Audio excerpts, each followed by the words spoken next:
بسم اللہ الرحمن الرحیم۔ السلام علیکم ورحمۃ اللہ وبرکاتہ۔ قیامت والے دن سب سے پہلا سوال کیا پوچھا جائے گا، یہ جاننا ہر عورت کے لیے ضروری ہے۔ جب قیامت کا وقت بالکل قریب آ جائے گا تو اللہ کے حکم کے مطابق عورت سے سب سے پہلے یہ سوال پوچھا جائے گا کہ بسم اللہ الرحمن الرحیم۔ ناظرین، جب قیامت کا وقت بالکل قریب آ جائے گا تو اللہ تبارک و تعالی حضرت اسرافیل علیہ السلام کو سور پھونکنے کا حکم دیں گے، تو حضرت اسرافیل علیہ السلام اللہ تبارک و تعالی کے حکم کے مطابق سور پھونکیں گے اور آہستہ آہستہ دنیا تباہ و برباد ہونا شروع ہو جائے گی، اور روئے زمین پر بسنے والی ہر مخلوق، انسان، جنات، چرند پرند، الغرض کوئی بھی چیز ایسی باقی نہ ہوگی زندہ ہو۔ اس وقت سب کا نام و نشان مٹ جائے گا اور سب کچھ تباہ و برباد ہو جائے گا۔ دلکش اور خوبصورت نظر آنے والی اس زمین پر ہر طرف چٹیل میدان اور ویرانی ہی ویرانی ہو جائے گی۔ اس کے بعد اللہ تبارک و تعالی ارشاد فرمائے گا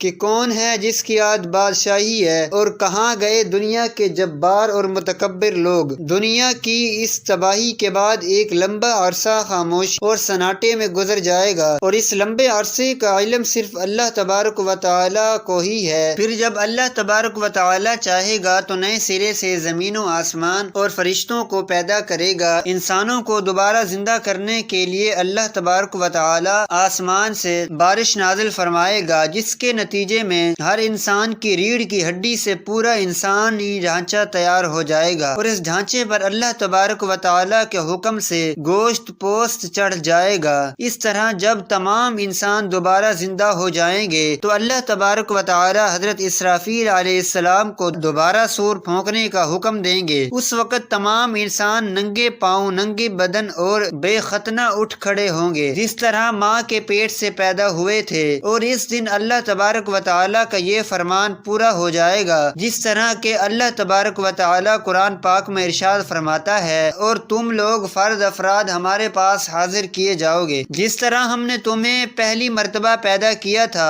ناظرین، سب سے پہلے اللہ تبارک و تعالی کے پیارے نبی حضرت محمد صلی اللہ علیہ وآلہ وسلم اپنی قبر انور سے باہر تشریف لائیں گے۔ اس کے بعد حضرت عیسیٰ علیہ السلام اور دیگر انبیاء کرام اپنی قبر انور سے باہر تشریف لائیں گے، اور اس کے بعد شہدائے کرام اور اللہ تبارک و تعالی کے نیک بندے اہل ایمان اٹھیں گے۔ اس دن کافر، مشرک اور منافق لوگ اپنے اپنے اعمال کے مطابق اپنی قبروں سے زندہ اٹھیں گے۔ کوئی اندھا ہوگا تو کوئی بہرا ہوگا تو کوئی لنگڑا ہوگا، اور کسی کو چیونٹی کی شکل میں اٹھایا جائے گا، اور کوئی شخص اپنے اعمال کے مطابق سر کے بل اٹھے گا۔ اس دن کافر اس غیر متوقع زندگی کے مناظر دیکھ کر شدید خوف اور غم کے اندر مبتلا ہو جائیں گے، اور ان کی آنکھیں اس خوفناک منظر کو دیکھنے کے بعد پتھرا جائیں گی، اور ان کافروں کے دل کانپ رہے ہوں گے اور کلیجے منہ کو آ رہے ہوں گے۔ اس دن اتنا وحشت ناک عالم ہوگا کہ کوئی غم گسار اور مددگار نہ ہوگا۔ اس دن نہ ہی کوئی ایک دوسرے کو پوچھنے والا ہوگا، اور اہل ایمان بھی اپنے اعمال کے مطابق اپنی قبروں سے اٹھیں گے، اور اس دن شہدائے کرام اپنے بہتے ہوئے تازہ خون کے ساتھ اٹھائے جائیں گے، اور جو شخص جس حالت میں فوت ہوگا وہ اسی حالت میں ہی اپنی قبر سے اٹھے گا، یعنی جو گناہ کرتا ہوا مر گیا وہ اسی گناہ کی حالت میں اٹھے گا، جو شراب پیتا ہوا مرا وہ اسی طرح شراب پیتا ہوا اٹھے گا، اور جو زنا کرتا ہوا مرا اسی طرح زنا کی حالت میں اٹھے گا۔ ناظرین، اس طرح جب تمام مخلوق زندہ ہو جائے گی اور اپنی اپنی قبروں سے باہر نکل آئے گی، پھر اس کے بعد قبروں سے اٹھتے ہی انسان پر دو فرشتے مقرر کر دیے جائیں گے، اور وہ فرشتے تمام لوگوں کو میدان حشر میں پہنچا دیں گے۔ ناظرین، آپ کو بتاتے چلیں کہ میدان حشر ملک شام کے علاقے میں قائم ہوگا۔ لوگوں کو اپنی اپنی قبروں سے اٹھ کر اس میدان میں جانا ہوگا۔ کفار میں سے جو لوگ اندھے اٹھیں گے وہ ٹھوکریں کھاتے کھاتے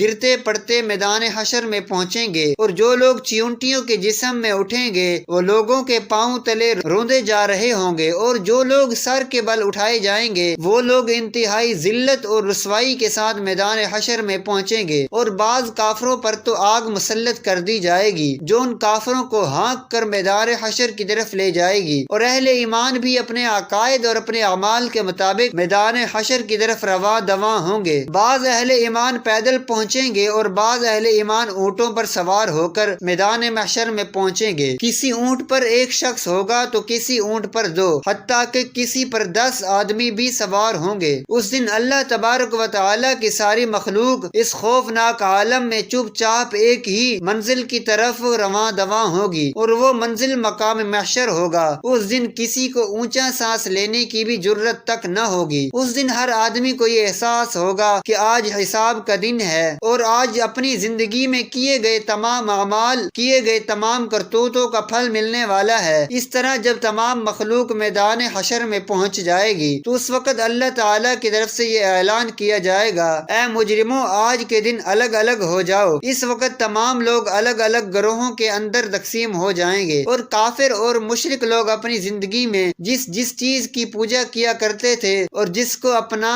خدا مانتے تھے وہ اسی گروہ میں شامل ہو جائیں گے، اور دوسری طرف ایمان والوں کو ان کے اعمال کے مطابق الگ گروہوں میں تقسیم کر دیا جائے گا۔ نیک لوگ نیک لوگوں کے ساتھ ہو جائیں گے۔ ناظرین، میدان حشر میں تمام لوگ ننگے پاؤں، ننگے بدن ہوں گے۔ اس دن سورج 1 میل کے فاصلے پر آگ برسا رہا ہوگا، اور زمین تپش کی وجہ سے دمک رہی ہوگی، اور جسم سورج کی آگ میں جل رہا ہوگا، اور زمین اتنی گرم ہو جائے گی کہ زمین پر پاؤں نہ رکھا جا رہا ہوگا، دور دور تک کہیں سایہ نظر نہیں آ رہا ہوگا، اور لوگ اپنے اپنے عقائد نو اعمال کے مطابق اپنے پسینوں میں کیاں لگا رہے ہوں گے۔ کچھ لوگ اپنے گناہوں کے مطابق ٹخنوں تک پسینے میں ڈوبے ہوئے ہوں گے، اور کچھ لوگ پسینے تک پینے کے اندر تک ڈوبے ہوئے ہوں گے، اور کچھ لوگ اپنے اعمال کے مطابق پورے کے پورے پسینے میں ڈبکیاں لگا رہے ہوں گے۔ حشر کا یہ خوفناک دن 50,000 سال کا ہوگا، اور لوگ بھوک اور پیاس اور شدید گرمی کی حالت میں 50,000 سال تک کھڑے رہیں گے، اور تمام لوگ تنگ آ کر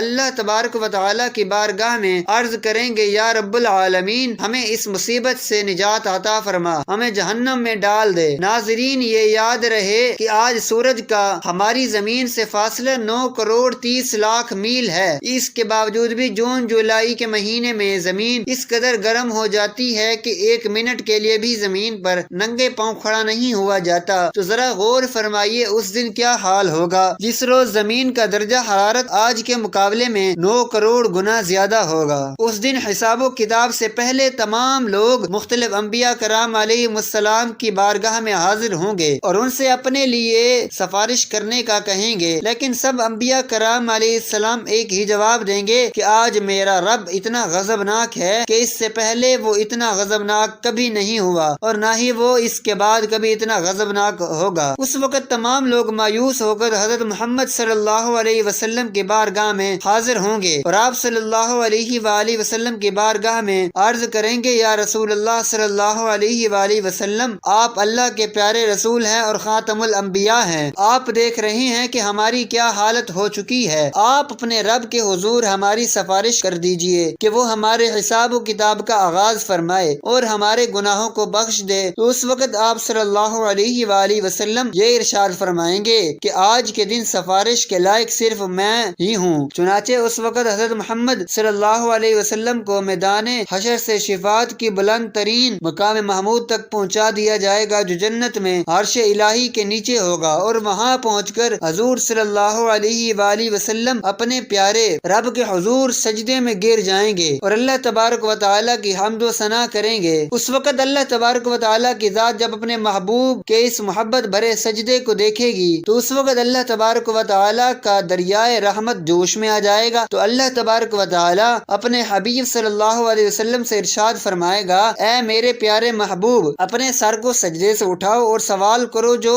آپ مانگیں گے وہ آپ کو دیا جائے گا، جس کی آپ سفارش کریں گے اس کی سفارش قبول کی جائے گی۔ ناظرین، یہی شفاعت کبریٰ ہوگی۔ شفاعت کبریٰ کی منظوری کے بعد حضور پاک صلی اللہ علیہ وآلہ وسلم مقام محمود سے میدان محشر میں تشریف لائیں گے، اور اس وقت اللہ تعالیٰ فرشتوں کی میدان محشر میں نزول اجلال فرمائے گا اور جلوہ افروز ہوگا۔ اس وقت تمام فرشتے زمین کے کناروں پر کھڑے ہوں گے اور 8 فرشتے اللہ تبارک و تعالیٰ کا عرش الہی اٹھائے ہوئے ہوں گے۔ اس وقت اللہ تبارک و تعالیٰ کی عظیم الشان عدالت قائم ہوگی، اور اللہ تبارک و تعالیٰ فرشتوں کو حکم دے گا کہ لوگوں کو ان کے نامہ اعمال دے دیے جائیں۔ اس دن اہل ایمان والوں کو سامنے کی طرف سے دائیں ہاتھ میں نامہ اعمال دیا جائے گا، اور اس دن کفار اور مشرکین کو پیچھے کی طرف سے بائیں ہاتھ میں نامہ اعمال دیا جائے گا۔ اس نامہ اعمال پر نظر ڈالتے ہی ہر انسان انسان کے سامنے اس کی زندگی کے تمام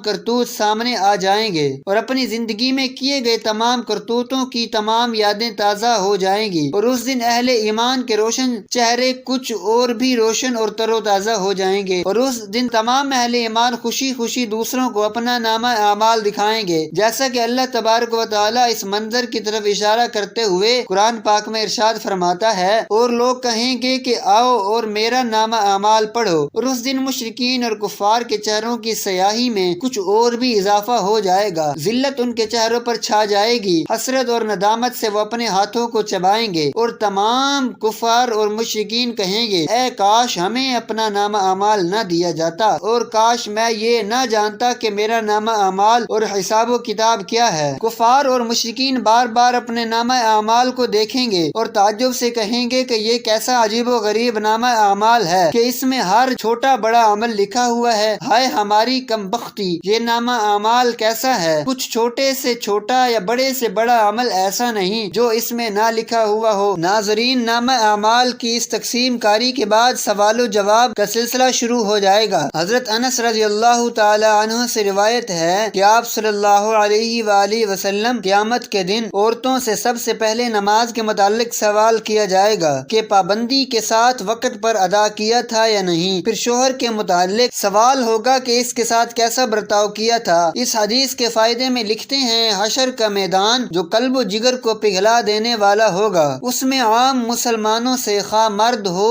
یا پھر عورت سب سے پہلا سوال نماز کے متعلق ہوگا۔ قیامت کے دن جو جان کو پگھلا دینے والا ہوگا اس دن سب سے پہلا حساب نماز کا ہوگا۔ حضرت انس رضی اللہ تعالیٰ عنہ سے مروی ہے کہ آپ صلی اللہ علیہ وآلہ وسلم نے فرمایا، قیامت میں سب سے پہلے نماز کا حساب ہوگا، اگر یہ صحیح نکلا تو دوسرے اعمال بھی صحیح نکلیں گے، اگر اس میں گڑبڑ ہوئی تو دوسرے اعمال میں بھی گڑبڑ ہوگی۔ عورتیں نماز میں بھی کوتاہی کرتی ہیں، نئی عمر کی جوان عورتیں اکثر نماز چھوڑ دیتی ہیں، کچھ تو بہانہ بناتی ہیں کہ کپڑے بچوں کے پیشاب سے ناپاک ہیں، افسوس کہ یہ سب بہانے قیامت میں نہیں چلیں گے، جب سزا ملے گی تب پتہ چل جائے گا۔ اس لیے عورتوں کو چاہیے کہ نماز کی پابندی کریں، گھر کی بڑی عورتوں کو چاہیے کہ چھوٹی عمر ہی سے پابند بنائیں، کم عمر کی عادت اور پابندی کا اثر پوری عمر باقی رہتا ہے۔ فرائض شریعہ کے مطابق عورت سے شوہر کے حقوق اور ان کی خدمت کے بارے میں سوال ہوگا۔ آج کل کے دور کی وہ عورتیں جو ملازمت کرتی ہیں، آفس دفتر وغیرہ میں کام کرتی ہیں، وہ شوہر کی خدمت میں کوتاہی کرتی ہیں، حتیٰ کہ ایسی عورتوں سے کھانے تک کی سہولت نہیں ملتی، ایسی کوتاہی کل قیامت میں قابل گرفت ہوگی۔ ناظرین، جب یہ سوال و جوابات کا سلسلہ ختم ہو جائے گا اور تمام لوگوں سے ان کے حقوق کے متعلق سوال کر لیے جائیں گے تو اس کے بعد میدان حشر کا آخری مرحلہ شروع ہو جائے گا اور میزان کو سجایا جائے گا، تمام انسانوں کے نامہ اعمال اپنی آخری شکل میں وزن ہونے کے لیے تیار ہو جائیں گے، اور حجت کو قائم کرنے کے لیے میزان قائم کیا جائے گا، اور اس میزان میں جن لوگوں کی نیکیوں کا پلڑا بھاری ہوگا وہ لوگ کامیاب ہوں گے، اور جن لوگوں کے گناہوں کا پلڑا بھاری ہوگا تو وہ لوگ ناکام ترین لوگ ہوں گے۔ اس دن جو کامیاب لوگ ہوں گے وہ جنت میں چلے جائیں گے، اور جو ناکام لوگ ہوں گے اور جن کے گناہوں کا پلڑا بھاری ہوگا وہ جہنم میں داخل کر دیے جائیں گے۔ اس دن نبی کریم صلی اللہ علیہ وسلم کی شفاعت خاص ان امتیوں کے لیے ہوگی جو حضور پاک صلی اللہ علیہ وسلم کی امت کے گناہ گار لوگ ہوں گے۔ اس دن حضور پاک صلی اللہ علیہ وآلہ وسلم اپنی ان گناہ گار امت کی شفاعت فرمائیں گے تو اللہ تبارک و تعالی اپنے پیارے حبیب حضرت محمد صلی اللہ علیہ وآلہ وسلم کی شفاعت قبول فرمائے گا، اور حضور پاک صلی اللہ علیہ وسلم کی اپنی گناہ گار امت کو اپنے ساتھ لے کر جنت میں تشریف لے جائیں گے۔ اللہ تعالی سے دعا ہے کہ اللہ تعالی اپنے پیارے حبیب حضرت محمد صلی اللہ علیہ وسلم کے بتائے ہوئے رستے پر چلنے کی توفیق عطا فرمائے اور ان کی محبت کے اندر جینا مرنا نصیب فرمائے، آمین ثم آمین۔ ناظرین، کمنٹ باکس میں اللہ تعالیٰ کے اور اس کے محبوب صلی اللہ علیہ وسلم کے 99 ناموں میں سے ایک نام ضرور ٹائپ کرے۔ شکریہ۔